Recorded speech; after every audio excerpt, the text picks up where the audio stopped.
Hello everybody, all the RC microcrawler enthusiasts here. We are in the shop today. Got a couple of tools out. I thought I'd do some work to make some new wiring harnesses. I just got the TRX-4M from Traxxas, from the local hobby shop here, and want to make some adjustments to make it more compatible with other pieces of hardware I have, namely the aftermarket charger that I use for balance charging with my with my SCX24, and I'm also wanting to change the ESC and receiver for the TRX-4M so that it's compatible with my DX5C transmitter. A lot of acronyms going on with the RC world, but yeah, so I'm making up a few wiring harnesses, going to do some splicing of wires, crimping, etc. I'm not the best, admittedly, at sort of breaking down the wiring concepts themselves, but I do have some know-how and I have all the tools to make the harnesses. So I'm just going to follow a couple of simple diagrams and try out the harnesses, and I decided I'd try to document my process. This might be a series of videos. We'll see how things shake out. I'm just going to take it one harness at a time and just see how it naturally progresses. So first of all, I wanted to show what is on the bench today, and we'll just kind of go sequentially from right to left and kind of say what tools we're working with. So the first thing is I've got a heat gun. We're going to be doing some heat shrink work today. I've got some butt splice connectors that will come in handy with our splicing, so we'll use the heat gun to set those. A couple of crimpers. So these are super useful to have if you're doing any kind of harnessing. This will make your life so much easier. So we've got a couple of different tools. One is purpose made for the JST XH connectors. I've got it labeled here. And then the other one are for those Phoenix style connectors. And we can also use it for all of our servo connections. So these are great to have. You can often get them in bundles with the actual crimps and the connector housings themselves. A couple of tools for cutting wires. I've got a little wire snip here and some flush cutters. There's a couple of things to have around, make life easier when we're cutting stuff. And I've got a couple of different wire strippers here. So this is just my sort of small manual one. It's seen better days, honestly. I've got another one on the way from the same brand, but it should be a little bit nicer. But I've got this larger set of wire strippers. It's more like a universal wire stripper, but it's kind of clunky. If you don't have a lot of room to work with, it's nicer to use these, but for kind of general purpose stuff, this is a lot more consistent. And of course, we've got our TRX-4M that we're working with, so I'll be testing all our components, all the harnesses that I make. I'll test it out with the parts here. These are all the different connectors that I'm going to be using today. So all of the balance leads will use this sort of JST style connectors. So we've got those. We've also got these for the servo connections and LED lights and stuff like that. I'm also going to use this for the battery connector as well. I'm gonna DIY it, hack it a little bit, because the battery connection on the TRX-4M is another proprietary connector from Traxxas, but you can see that the spacing should be the same. It just has a different sort of pin configuration. And finally, we've got these butt splice connections. So these are a huge time saver because it combines wire soldering and heat shrinking all in one.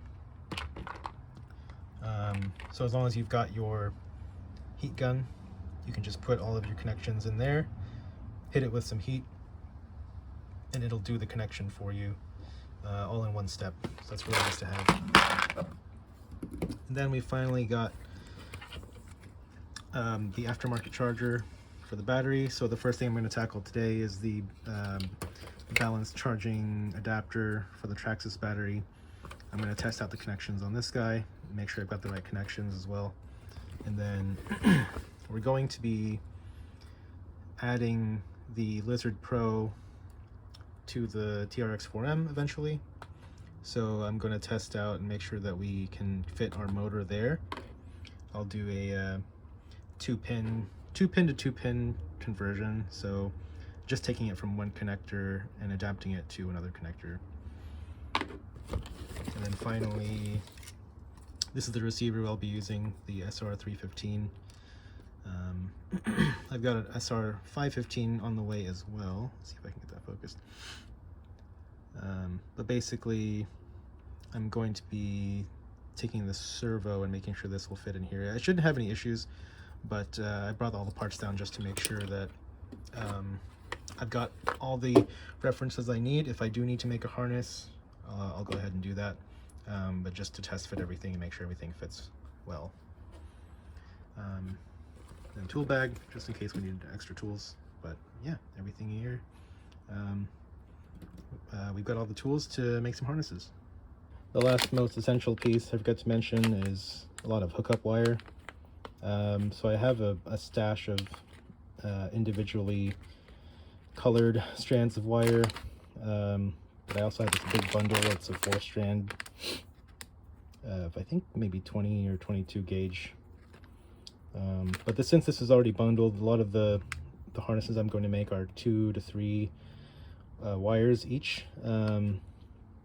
This will make it a little bit easier from the get-go, and just have a bunch of it obviously, so we'll be using this for our harnesses today. So as it turns out, I made a wrong assumption that these connectors, the XH JST connectors, would fit onto this adapter board. These are actually the PH connectors, which have a smaller pin spacing. I think these are 2 millimeters as opposed to the 2.5 of these guys. So these just do not fit. As a sort of compromise, I'm going to try using these Phoenix connector housings. And while they are still technically, the spacing is technically a little too wide still, it looks like I can finagle it to work well. And I'll just, this will be a temporary solution to get this harness going, and I'll probably redo it once I get a set of the actual PH connectors that fit. So just a little bit of flexibility here. So I wanted to quickly show what I'm doing here with the Traxxas battery, the TRX-4M battery. And you recall I mentioned there's got this proprietary connector. The spacing looks like it should be the same as this 6-pin housing here. So we're just kind of alternating the slots that we're using. So we should be able to use this. I'll put some male pins in here. We've got our wires cut, and we're going to split those off into the balanced 3-pin connection and then the 2-pin connection for our adapter. So I'm going to quickly show you how I do the crimping. So here's our crimping tool.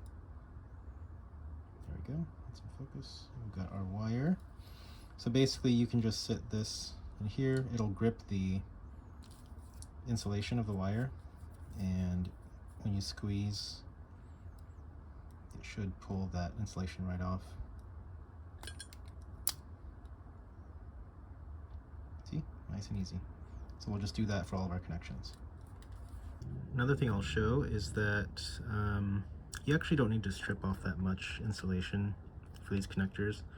Basically, you see there's sort of 2 sets of tabs. The leftmost tab goes around the insulation of the wire itself.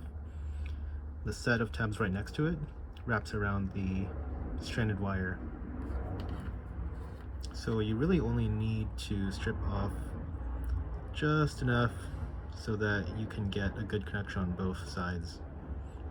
If you strip too much and you make that exposed wire section too long, it can crowd the actual connection. You actually have a little bit of wiggle room here, but depending on the type of connection, say if it's a female connection, you might end up crowding that area, and whenever you try to plug something into it, it won't make as good of a connection, or it'll be difficult to connect. So just something to keep in mind. So another tidbit here for the crimpers, on the jaws, you can see there's sort of two distinct locations or regions on each area where it's getting crimped. There's a wider half and a more narrow half. That wider half is where the insulation of the wire goes, and the more narrow half is where that stranded exposed wire goes. So imagine when you sit the actual crimp, let's see if you can get that in focus. When you sit the actual crimp on there, on the connector on there, you can just make sure that you set it in the right region, like that, so that when the jaws close down, it'll actually crimp it properly. Okay. So I've just done my first crimp. It's kind of hard to see, but you can see how that closer set of tabs is wrapped around just the insulation, and then the set of tabs right next to it is wrapped around the exposed wire. That's what you want to see, and you don't want to squeeze it so hard that you're actually crushing the connector. These can be pretty fragile, so make sure you're using the right size on the jaw and crimp away. So at this point, we're ready to insert our crimped wires with the connectors into the housing. And like I mentioned, we are going to match the order of these wires here. Oh my gosh, this focus is killing me. So at this point, it's just kind of paint by number. I've got a black and red wire here, so I'm just gonna match those, and then the green wire on my my hookup wire set here is gonna be this central signal wire. And the way these go is you just, here, I'm going to pick our black wire. Actually, let me do my red wire first.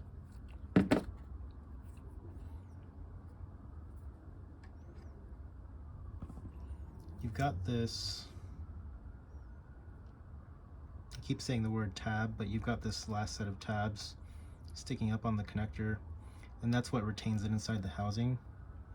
So on the housing, you've got this little retention part, this feature where you can see these holes sticking out. So you want to have those facing each other, and simply just insert this into the housing. You can try to pull it through if you can. I'm not sure if you heard, but there should be a clicking sound as it engages. You can see that it's fully inserted there. If you don't see that solid piece of metal, it's not fully in, and you can just keep pushing it in there. But now it won't come out. So you just repeat for all the other connections. So a bit of a learning moment here, teaching moment. I put it in the wrong side, and if you can take a small tool and fit it underneath that retention tab, if you lift that up, you can actually pull the connector right out and try again. So another tip for the assembly of these things. And here we go. There's the first side of our harness with our 3-prong connector. You can see here, let me plug that in real quick. Fits our battery just fine. So what I'm doing now is I'm sizing up the butt connector that I'm going to need. I was going to use this smaller size, which would be adequate if I was just doing one wire, but with the split connection, and I'm gonna match the colors here, so this is not entirely accurate, but just testing the fit. If I've got the split connection here, it's a little bit too crowded to use this smaller size, so I sized it up. So hopefully it's not too much space on the other end for the single wire. It should be fine since we also have the soldered connection on top of the heat shrink, but I also plan to try to heat shrink the entire bundle together once I'm done. Speaking of heat shrink, I do have this assortment of heat shrink tubing in different sizes, so I'll just find one that fits appropriately here and use that to clean up this harness. So for the sake of clarity, here is how the splice works. So all these 3 wires are going to join at the center of the connector, and once you hit it with some heat from the heat gun, it's going to melt that low temperature solder in the center. Simultaneously, it's going to shrink the heat shrink all around it and close up that connection, so it'll be nice and clean. So here's the result of the first go. If we can get it to focus here. What you want to see is that solder in the middle flows into the actual wire connections. You can see that it's actually spread out a little bit, so I might have overdone it here, but as long as we've got a solid connection, that's okay. So like I said, what you want to see is that solder in the middle, it has flowed out and covered the connecting wires, and our heat shrink has shrunk down. So we'll just do that to the other connection and continue on. And there we go, second connector is on. Now we can move on to adding our other crimps and housings and do some final heat shrinking to tidy it up, and we should be good to go. And here we go. This is the finished product. We've got our 3-prong connector on the one side that goes to the battery, and then we split off into the 2 different connectors for the charging. Here's our setup. All adapters are connected and ready to charge.